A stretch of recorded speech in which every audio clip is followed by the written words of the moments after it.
በዛኛው በኩል ሚዲያ ሲሰሙ ፋሽስት የሚባሉ ፋሽስት በብዛት የትግራይ ሚዲያዎች የሚጠቀሙት ቋንቋ ነው። የኛ ደግሞ አሉ አንዱ የጫነባቸው የሚቀረሹ አሉ ደግሞ ባንዳ ነበር።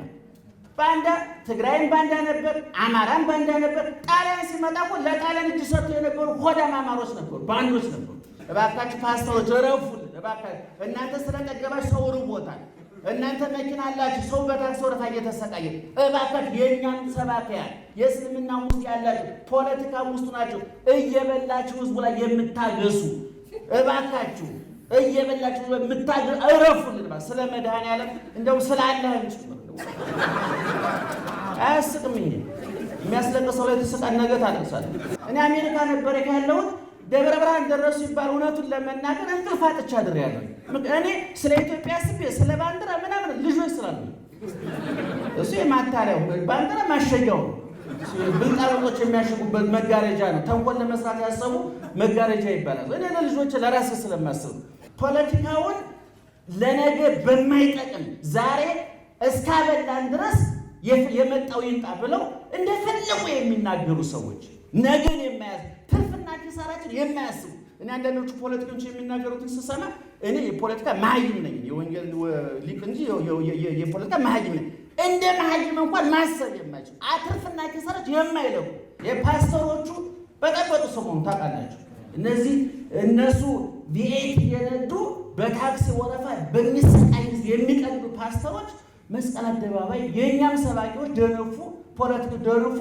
ይሄ የራበው ህዝብ፣ የጠማው ህዝብ፣ የተሰቃየ ህዝብ የቤት ኪራይ፣ የመድኃኒት ዋጋ፣ የመብራት ዋጋ፣ የውሃ ዋጋ፣ የስንዴ ዋጋ፣ የዘይት ዋጋ፣ የዳቦ ዋጋ ያሰቃየው ህዝብ በጠገቡ ካህናትና ፓስተሮችና ፖለቲከኞች ሲያገሱ እሱ ላይ ያገሱበት። ለትግራይ ልጆች መልእክት አለ። ውድ ወንድሞቻችን፣ እህቶቻችን፣ አባቶቻችን፣ እናቶቻችን፣ ውድ የትግራይ ልጆች ኢትዮጵያውያን ፖለቲከኞች አስቀይመዋቸው ይሆናል። ኢትዮጵያ ግን አላስቀየመቻቸው። እሳት የሚተፉ እርግማን የሚተፉ ጥላቻ የሚተፉ ይሄ ሊቀን የሚነጋ የማይመስላቸው ይሄ ችግር የማያልፍ የማይመስላቸው እርግማን የሚተፉ የትግራይ ልጆች አሉ። ሱዳን ማለት ለኢትዮጵያ ህዝብ በጣም በጣም መጥፎ ጠላት ነበሩ በጊዜው። መሪዎቹ ፖለቲከኞች፣ ህዝቡ ወዳጃችን ነው። አሁንም እያያችሁ ነው አይደለም? ጀነራሎቹ ግብፅ ቱርክ ምሳ ካይሮ ምሳ ሲበሉ ህዝቡ እኛ ጋር እየተራበ ነው ታውቃላችሁ። የሱዳን ህዝብ ደግሞ ሲያምጽ ጎበዝ ነው። ልጅ እንደኛ አያቋርጥም። አሁን ብዙ ሰው የሚመስለው እዚህ ሀገር ዘረኝነት አለ። ዘረኛ የለም። እዚህ ሀገር ድሃ ነው ያለው። ሆዱ ሲሞላ ዘረኝነቱን ያቆማል። እውነቱን ለመናገር የራበው ሰው እንኳን ዘረኛ ሌባ ይሆናል እንዴ? ሰው ሲርበው ምንስ ይሆን? እግዚአብሔርን ይሸጥል እንደ ሰው ከራበው ወንድሙን ይሸጥል እንደ ሰው ከራበው ልጇን ቀቅላ የበላች በመጽሐፍ ቅዱስ ውስጥ ተጽፏል። ድሃ ሰው ለምንም የተጋለጠ ነው። ለዚህ ከዚህ በፊት ተናግሬያለሁ። ድሃ ሰው የፖለቲካ ፓርቲ ሊቀመንበር መሆን የለበትም። አሁንም የገጠመን ፈተና እንደ ሰው ዓለም አቀፋውያን አይደለንም። እንደ አማኝ እንደ ዜጋ ኢትዮጵያን አይደለንም። እንደ አማኝ ሰማያውያን አይደለንም። የቀራንዮ አደባባይ ምስጢር ያልገባቸው አስመሳይ ክርስቲያኖች በመስቀል አደባባይ ይራቆታሉ። ብዙ የትግራይ ልጆች አዲስ አበባ ይብር ወደ መቀሌ ያገሳሉ። ብዙ የአማራ ልጆች አዲስ አበባ ይብር ወደ ባህር ዳር ያገሳሉ። የወንዶ ገነትን አቮካዶና ፓፓዬ በልተው እኮ ለምለሚቱ ወሎ ለምለሚቱ ትግራይ ብለው ይዘፍናሉ። ይገርማቸዋል።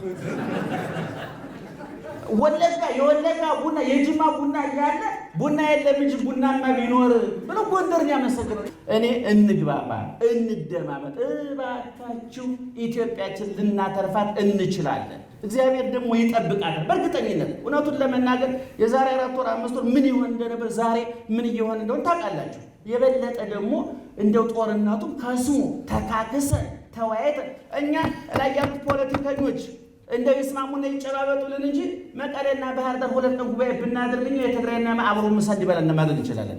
የቃል ገባለን ነው። እስከዳር በጣም ቀና ሴት ናት፣ መልከ መልካም ናት ብለው ነግረውኛል። ለነገሩ መልከ መልካም መሆኗን ለማወቅ ፊልም መስራቷ በቂ ነው። ምክንያቱም እዚህ ሀገር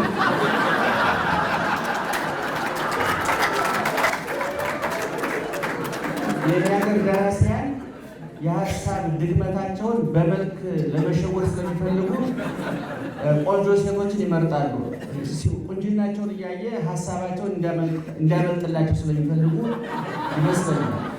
እና መልከ መልካም ሴት ናት።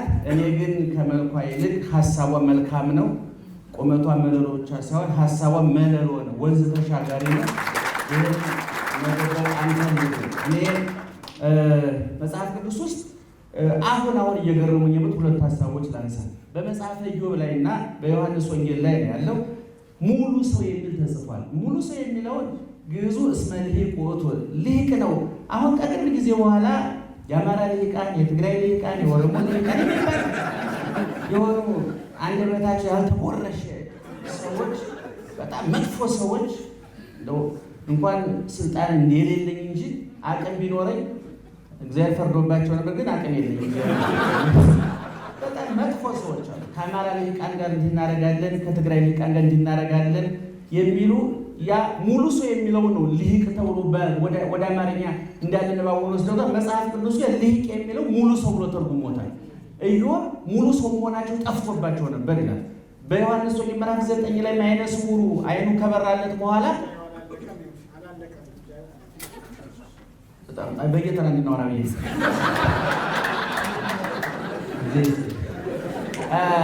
እና በዮሐንስ አላስረዝም፣ በጣም ይቀርታል። በዮሐንስ ወንጌል ምዕራፍ 9 ላይ አንድ ዓይነ ስውር እንኳን አይደለም ልሙጥ ነው። አሁን ዓይነ ስውር የሚባለው እንደኔ አይነቱ ነው። ይሄ ዓይኑ ይኖርና መብራቱ ይሄ ብርሃን ዶክተር ምህረት በሕክምና ቋንቋ ይገልጡት ነበረ።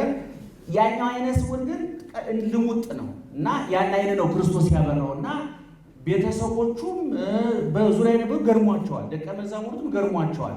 እንዴት እንደዚህ ሆኖ ተፈጠረ ይሄ ሰውዬ? በጣም እኛ ብዙ ዓይነ ስውር እናውቃ፣ ይሄኛው ግን ልሙጥ ነው ብለው አደነቁ፣ ጠየቁ። በቤተሰቦቹ ሊያመካኙ ፈለጉ። እናትና አባቱ ኃጢአት ሰርተው እነሱ ሊበቀላቸው ፈልጎ ነው። እግዚአብሔር በተዟን ለምን ይበቀላል? ፊት ለፊት አይበቀላቸውም። አቅም ሳያንስ ነው እንደዛ የሚደረገው። እና ወይም ደግሞ እሱ ባየ ልቡን አይቶ ግርነሳው አይነት ነው ብለው ፈረዱ። እግዚአብሔር ግን ክርስቶስ ምን አለ? የለም እናቱም አባቱ ምንም አላጠፉም፣ እሱ ምንም አላጠፋም፣ የእግዚአብሔር ስራ ይገለጥ ነው ብሎ ያን ዓይን ጭቃ ነገር ቀብቶ የዓይን ሐኪሞች ይህን ቢሰሙ ያብዳሉ። እውነቱን ለመናገር በጭቃ ዓይን በራ። የዓይን ሐኪም ካለ እዚህ ውስጥ በጣም ይቅርታ አድርጉልኝ። በጭቃ ነው ዓይን የበራው። እንግዲህ ከዓለም አሰራር የተለየ ነው እና ይሄ ሰውዬ ዓይኑ ሲበራ በጊዜው የነበሩ ሰዎች ክርስቶስ ያደረገው ተአምር በጣም ብዙ ሰው ስለሳበ ተመቀኙና ቤተሰቦቻቸውን ጠየቁት። የእሱን ይሄ ልጅ ልጃችሁ ነው ወይ ብለው ጠየቋቸው። አይ አዎ ልጃችን ነው አሉ። አይደለም ነው። በጣም ፈተና ነበር እውነቱን ለመናገር። ምክንያቱም አይሁድ በክርስቶስ ያመነውን ሁሉ ከዛ ሰፈር የማሳደድ ሕግ ወጥቶ ነበርና እኛ እሱን ጠይቁት ሙሉ ሰው ነው መለሱላቸው። ሙሉ ሰው ማለት ዓይን ያለው ማለት ነው፣ ጆሮ ያለው ማለት ነው፣ ሀብት ያለው ማለት ነው፣ ስልጣን ያለው ማለት ነው። ሙሉ ሰው ማለት ምንድን ነው የሚለው በጣም ኢዮብም ይሄን ተጠቅሷል። ሙሉ ሰው ማለት ምን ማለት ነው? በመጀመሪያ እኔ ሙሉ ሰው የሚለው እኔ ቆንጆ መልከ መልካም፣ በነገረ ቆንጆ የሚባለው ሴት ነው። እኔ ወንዶቹ ቆንጆ ሲሏችሁ ሞራላችሁ ሊነካ ይገባል። ወንድ ጀግና ነው እንጂ ቆንጆ አይባል። እውነቱን ለምን እንደው ጧት መስታወት የምታፈጡ ወንዶች ማፈር አለባቸው። ንጽህናችሁን ጠብቁ እንጂ አትዋቡ፣ አትጋጋጡ። ይሄ ሐሞቱ የፈሰስ ወንድ የቀዳ ወንድ ነው ሲቀባባ ነው። ሴቶች ይቀባቡ መብታቸው ነው። ወንድ ጀግና ነው። በገጠርም ቆንጆ ወንድ አገባች አይባል፣ ጀግና ወንድ አገባች አይባል። ሴት ደግሞ ቆንጆ ትባላለች። ቆንጆ በራሱ ደግሞ ሌላ ትርጉም ነበረው። ግን አሁን አብዛኛው ሰው ስለተስማማበት ልክ አይደለም ብንል ሰው ስለሚበሳጭ ብዙ ተስማምታል። እና እኔ ሙሉ ሰው የምለው እንደ አንድ ኢትዮጵያዊ ምን ብዬ አስባለሁ? ሶስት ነገር ሲያሟላ ነው። እንደ ሰው ዓለም አቀፋዊ፣ እንደ ዜጋ ኢትዮጵያዊ፣ እንደ አማኝ ሰማያዊ ሀሳብ ሲኖረው ነው። አሁን የገጠመን ፈተና እንደ ሰው ዓለም አቀፋዊ አይደለንም፣ እንደ አማኝ እንደ ዜጋ ኢትዮጵያን አይደለንም፣ እንደ አማኝ ሰማያዊን አይደለንም። የቀራንዮ አደባባይ ምስጢር ያልገባቸው አስመሳይ ክርስቲያኖች በመስቀል አደባባይ ይራቆታል። በጣም ይገርመኛል። የመስቀል አደባባይ የቀራንዮ አደባባይ ምስጢር ቢገባንኛ ሙሽራውን ትተን ሚዜ አናጅብም ነበር። በጣም ነው የማዝነው በዚህ የፓስተሮቹ በጠበጡ ሰሞኑን ታውቃላችሁ። እነሱ ቪኤት እየነዱ በታክሲ ወረፋ በሚሰቃይ ጊዜ የሚቀልዱ ፓስተሮች መስቀል አደባባይ የእኛም ሰባኪዎች ደነፉ፣ ፖለቲክ ደነፉ።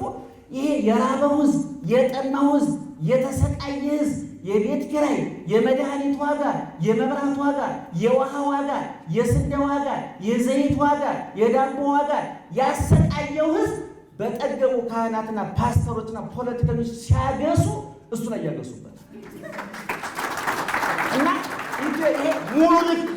ሙሉ ሰውነትን ዓለም ኢትዮጵያ የምለው ቅድም እንዳልኳቸው ዓለም አቀፋውያን ነን ወይ እንደ ሰው በእውነቱ አሁን እኮ እንኳን ዓለም አቀፋዊ እኮ ኢትዮጵያዊ መሆን እንኳን አቅቶ በየክፍሉ ተወርውረናል እኮ እውነቱን ለመናገር ብዙ የትግራይ ልጆች አዲስ አበባ ይብሉ ወደ መቀሌ ያገሳሉ።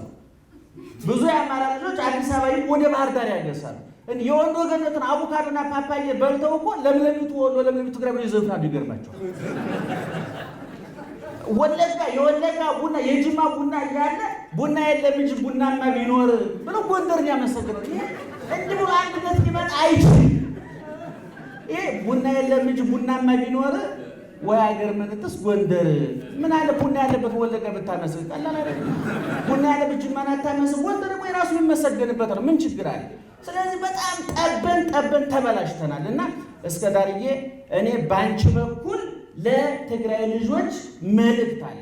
ውድ ወንድሞቻችን፣ እህቶቻችን፣ አባቶቻችን፣ እናቶቻችን፣ ውድ የትግራይ ልጆች ኢትዮጵያውያን ፖለቲከኞች አስቀይመዋችሁ ይሆናል። ኢትዮጵያ ግን አላስቀየመቻችሁም። ተሞሽራችሁባታል፣ በልታችሁባታል፣ ጠጥታችሁባታል። ከመቀሌ እስከ ሞያሌ ከአድዋ እስከ ድሬዳዋ ድረስ ገራጅ ብትከፍቱ፣ ወርቅ ቤት ብትከፍቱ፣ ሆቴል ብትከፍቱ ለምን ከፈታችሁ ብሎ ያጉረመረመ ኢትዮጵያዊ የለም።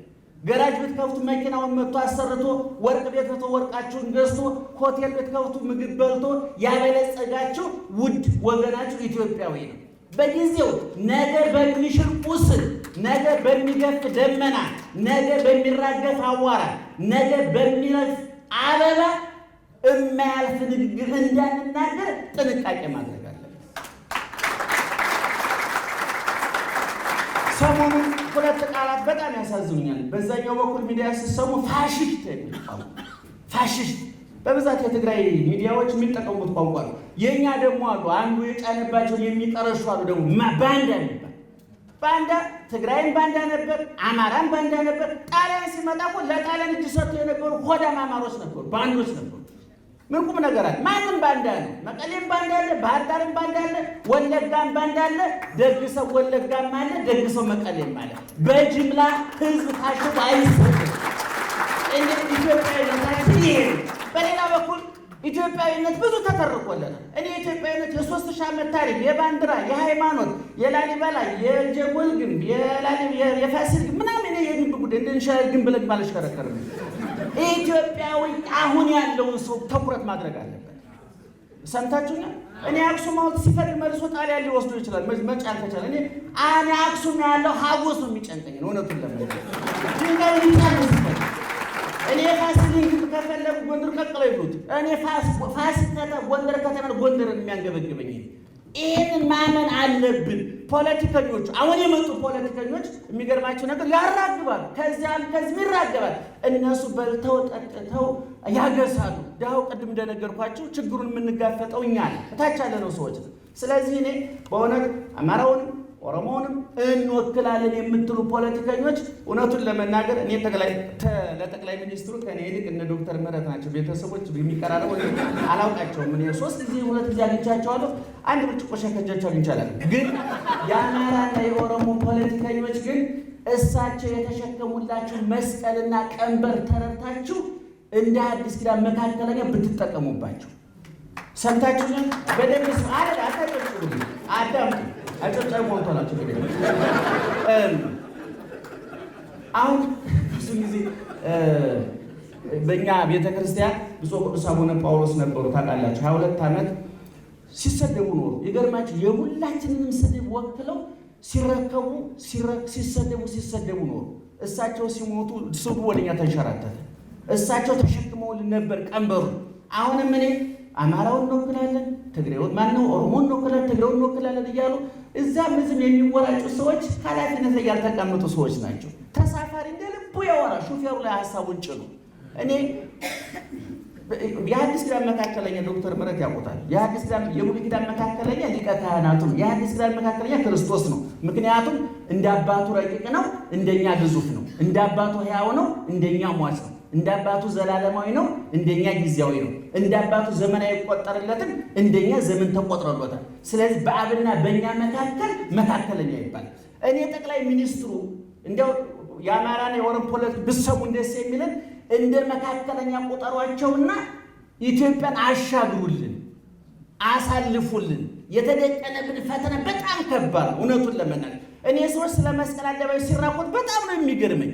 አይኗን እያወጣት ቅንድቤን አዳራለች አሉ ሲሉ አገሪቱ ራሷ እቅንፍ ውስጥ ገብታ አንድ ቦታ ቆንጥሮ ያንተ ነው የኔ ኑሮ መራቆት ምን ማለት ነው? ኢትዮጵያ ከጫፍ እስከ ጫፍ አደጋ ላይ ነው ያለችው፣ ችግር ላይ ነው ያለ። ልናሻግራትን እንችላለን። በእውነት ባለፈው ደብረ ብርሃን ደርሰዋል ሲባል ወንድሞቻችን ምን ነው በገቡ የሚሉ ሰዎች ነበሩ። እንኳን ተመለሱ የምንል ደግሞ አለ። ቢገቡ ይፈጠር የነበረውን ችግር መቼም ጻድቅ መሆን የፖለቲካ ሳይንስ ፈላስፋ መሆን አይጠይቅም። ምን ችግር ሊፈጠር እንደሚችል እናውቅ ነበር። በመመለሳቸው በጣም ደስ ስለትም ያስገብተናል። ይህን መቼም ልንደብቅ አንችልም። እኔ አሜሪካ ነበር ያለሁት። ደብረ ብርሃን ደረሱ ሲባል እውነቱን ለመናገር እንቅልፍ አጥቻ አድሬያለሁ። እኔ ስለ ኢትዮጵያ ስቤ ስለ ባንዲራ ምናምን ልጆች ስላሉ እሱ የማታሪያው ባንዲራ ማሸጊያው ብልጣጦች የሚያሽጉበት መጋረጃ ነው። ተንኮል ለመስራት ያሰቡ መጋረጃ ይባላል። እኔ ለልጆች ለራሴ ስለማስብ፣ ስለዚህ እኔ ይህን ችግር ቆም ብላችሁ አስቡ፣ እንረጋጋ፣ አርቀን እናስብ። እኔ አሁን ለሁለት ወር አሜሪካ ቆይቼ ነው የመጣሁት። ትኬት የቆረጠልኝ ቴዎድሮስ አጽብሃ ኪዳኔ ይባላል። የትግራይ ልጅ ነው። የቴክሳስ ዋና ከተማ ኦስተን ትባላል። ፈረንጆቹ ዋና ከተማ የሚያደርጉ ትንሿን ከተማቸውን ነው ወደ ትልቅ ለማሳደግ እና በትንሿ የኦስተን ከተማ ትልቅ ልቡና ያለው፣ በጠባቧ የኦስተን ከተማ ሰፊ ሰብዕና የነበረው የትግራይ ልጅ ነው። ሌሎችም ወዳጆቻችን አሉ። እንደገና ደግሞ እሳት የሚተፉ እርግማን የሚተፉ ጥላቻ የሚተፉ ይሄ ሊቀን የሚነጋ የማይመስላቸው ይሄ ችግር የማያልፍ የማይመስላቸው እርግማን የሚተፉ የትግራይ ልጆች አሉ። በእነሱ ደግሞ እናዝናለን። እውነቱን ለመናገር በጦርነቱ ባህር ዳር ማነው በአፋር በአማራ ክልል የደረሰው ውድመት ሰምታችሁታል አለ። ጣሊያን ካደረሰው በላይ ውድመት ደርሶብናል። እናዝናለን። አዲስ አበባ ላይ ደግሞ ትግርኛ ተናገራችሁ ተብሎ ደግሞ በገፍ የታሰሩ ሰዎች ደግሞ ያሳዝኑናል። ደግሞ እዚህም እዛም እሳት እየነደደ ነው። ማጥፊያው መንገዱ ምንድን ነው ሲባል ኢትዮጵያዊነት አጥቆመ። በነገራችን ላይ ኢትዮጵያዊነት ዛሬ የሚገፉትም የሚደግፉትም አሉ። እርግጠኛው ወንድሞቻችን አሁን የኢትዮጵያ ፖለቲካ ሶስት አደጋ ተደቅኖበታል።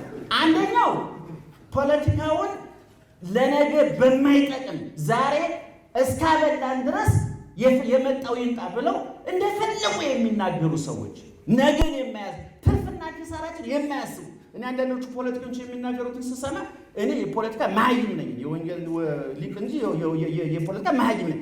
እንደ መሀይም እንኳን ማሰብ የማይችል ትርፍና ኪሳራችን የማይለቁ ፖለቲከኞች ገጥሞ፣ ሁለተኛ የኢትዮጵያ ፖለቲካ መሀሉ ክፍት ሆኗል።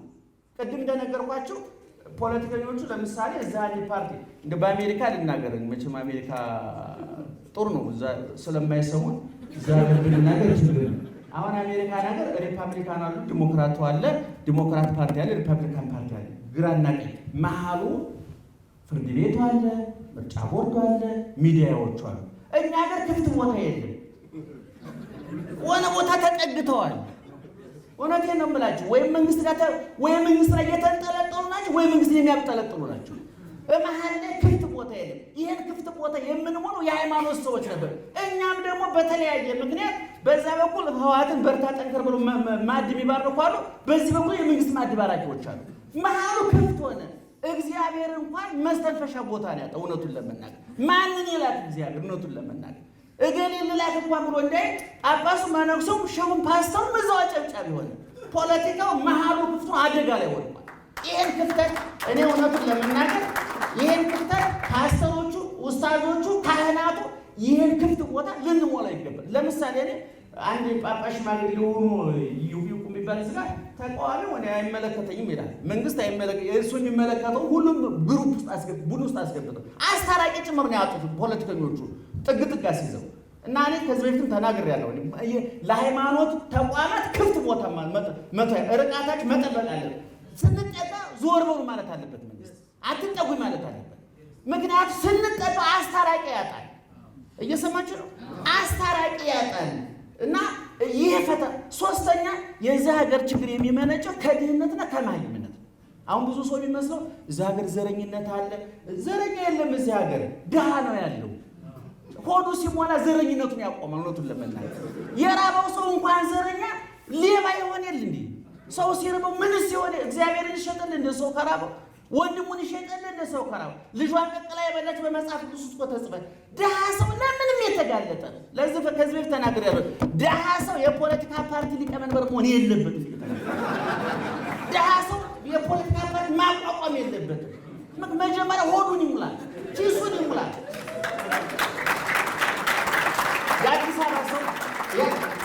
የአዲስ አበባ ሰው በተለይ ለኢትዮጵያነት የአዲስ አበባ ሰው የተፈረው በ97 ቅንጅትን ደግፈን የታሰረ የኢትዮጵያ የአዲስ አበባ ኢኮኖሚ ኑሮ እንደ ሮኬት ተወንጭፎ የቀረው ቅንጅትን ለመበቀል ሲባል ኢህአዴግ ያደረገው እኮ ነው።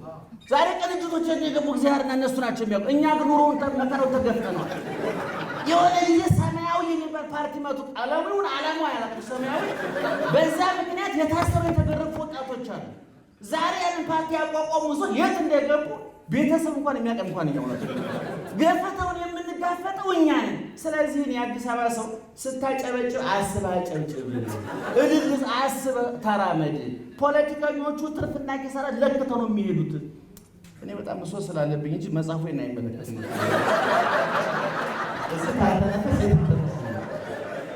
እና እስከዳር በጣም ደስ ብሎኛል። ተረጋግታችሁ አስቡ ወጣቶች፣ በእውነት የትግራይ ወጣቶች፣ የአማራው ወጣ የኦሮሞ ወጣቶች ቆም ብላችሁ አስቡ። ኢትዮጵያዊነት የመሃል ሽማግሌ ነው፣ ምሰሶ ነው፣ ያገናኘናል። ነግራችኋለሁ ቅድም። አሁን ዛሬ ኢትዮጵያዊነትን የሚቃወሙ አሉ አይደል?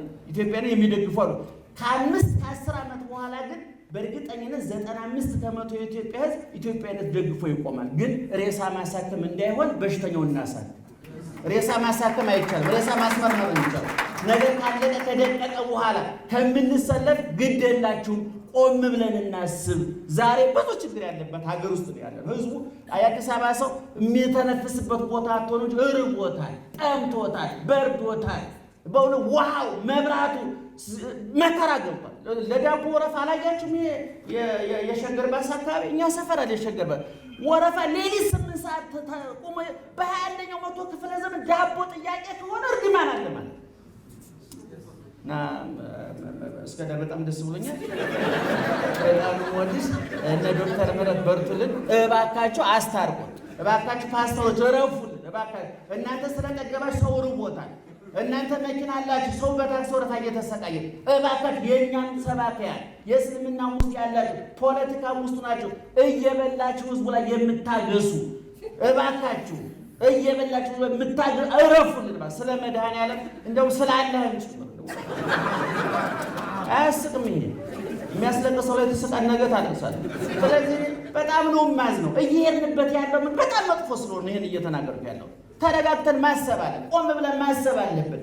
ይህን የምናስበው ቅድም ደግሞ መወያየት ይቻላል፣ መነጋገር ይቻላል። ቁጭ ብለን ስለ ባንዲራው፣ ስለ ታሪኩም፣ ስለ ምንም ነገር ባንዲራው አረንጓዴ፣ ቢጫ፣ ቀይ ነው አይደል? ስንፈልግ ሰማያዊ ማድረግ እንችላለን። እኛ እንግባባ፣ ችግር የለውም። የሥላሴ አንድነት 3 ላይ እንወያይ ስትሉ እኛ የምንበሳጨው እንጂ ባንዲራው ላይ ልንወያይ እንችላለን፣ ታሪክ ላይ ልንወያይ እንችላለን፣ ኢትዮጵያ ልንወያይ እንችላለን።